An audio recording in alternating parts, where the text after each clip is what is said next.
Loneliness is not just about being alone. It's the feeling of being disconnected, invisible, or forgotten. And for many people over the age of 60, this feeling becomes more common and more intense. Retirement, losing a spouse or close friends, health issues, and even adult children becoming busy with their own lives can all contribute to this growing sense of isolation. But the truth is, not everything people suggest as a solution actually helps. In fact, some well-meaning advice can make the situation worse. So today, let's talk about what really works when it comes to overcoming loneliness after 60 and what doesn't. Let's start by understanding the problem. Loneliness is more than just a passing emotion. Studies have linked chronic loneliness to serious health conditions. It raises the risk of high blood pressure, heart disease, depression, cognitive decline, and even early death. The U.S. Surgeon General recently called loneliness a public health crisis. For older adults, the risk is especially high because they are more likely to live alone and less likely to be digitally connected. You might hear people say, just join a club, or get out more. But for someone struggling with loneliness, this is like telling someone with a broken leg to take a walk. If the root cause of the loneliness isn't addressed, adding more activities won't fix the pain. It might even reinforce the feeling of being on the outside looking in. Let's talk about what doesn't work, starting with social media. While apps like Facebook and Instagram can provide a sense of connection, they can also make people feel worse. Seeing photos of friends with their families or peers going on vacations might highlight your own isolation. The comparison trap can be strong, and for many seniors, digital spaces are not a replacement for human warmth. Scrolling is not the same as speaking, and hearts on a screen do not replace a hand on your shoulder. Another common suggestion that often fails is stay busy. While it's true that an active lifestyle can help with mental health, staying busy just for the sake of it can be empty. A packed schedule without meaning can leave you more exhausted than fulfilled. The goal should not be distraction, but connection. And that takes more than simply filling time. It takes intention, vulnerability, and effort. Now let's shift to what does work. First, and most importantly, relationships matter. But not just any relationships. The ones that make the biggest difference are those where you feel seen, heard, and valued. Even one or two strong social ties can have a bigger impact than being part of a crowd. A close friend you talk to weekly, a sibling who truly understands you, or a neighbor who checks in regularly can do more for your emotional health than a room full of acquaintances. Volunteering is another powerful tool. Unlike simply staying busy, volunteering provides purpose. It gives you a reason to get up in the morning and a role to play in someone else's story. Whether it's reading to children at a library, helping out at a food bank, or even walking shelter dogs, the act of giving creates a feeling of connection and usefulness. Pet companionship also makes a difference. Dogs, cats, and even birds can reduce stress, offer affection, and provide a daily routine. They don't just fill the silence. They give structure to your day and ask for your attention in the best way possible.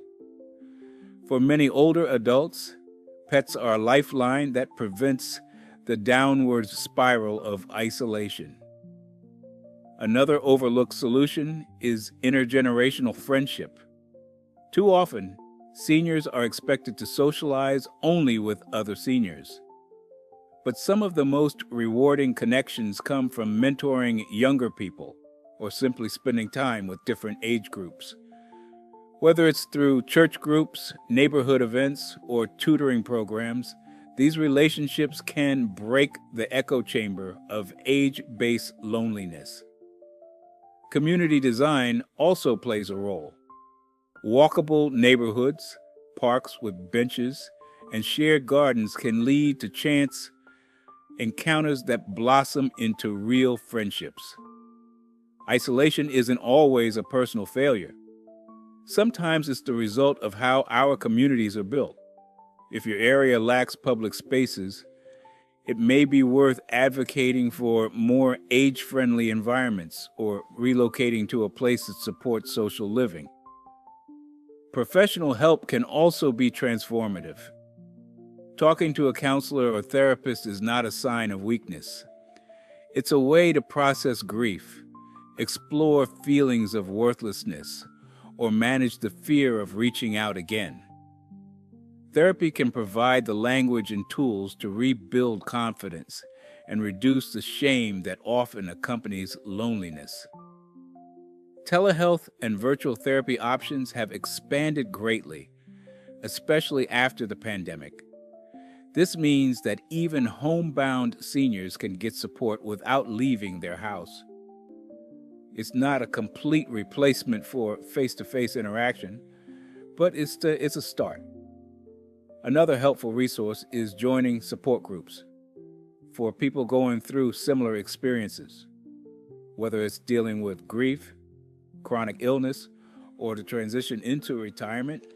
Being around others who understand your journey can break the feeling of being alone in your struggle. Let's also talk about the power of creativity.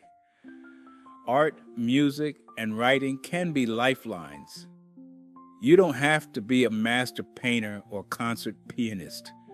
Even simple journaling, joining a choir, or attending a community craft class can provide structure, accomplishment, and the chance to share with others. Spiritual or religious engagement can also be a pillar of support for many. Faith communities offer built-in networks, a shared purpose, and regular gatherings. Whether through prayer, meditation, or communal rituals, spiritual life often brings a sense of peace and connectedness that fights loneliness in a unique way. Reaching out to family, even if they are busy, is still worth doing. Sometimes the barrier isn't that they don't care. It's that life gets overwhelming and they lose track of time. A short call or message reminding them you'd like to catch up can restart the bond. Set regular times to talk if possible. Even short scheduled check-ins help you feel remembered.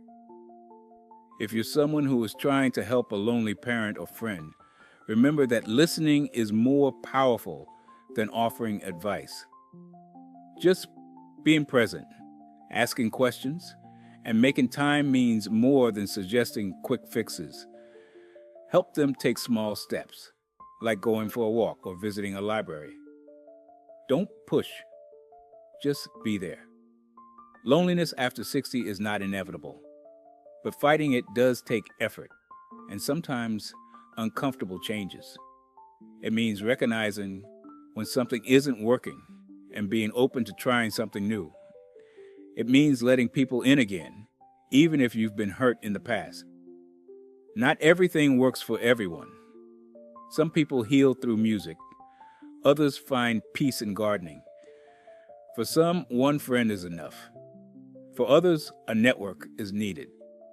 The key is to figure out what truly feeds your emotional well-being and makes you feel part of the world. There's no shame in feeling lonely. It's a human experience. But it doesn't have to be a permanent one. There are ways out, and there are people willing to walk that path with you. So if you or someone you know is facing loneliness right now, take this as a reminder. You are not forgotten. You are not invisible.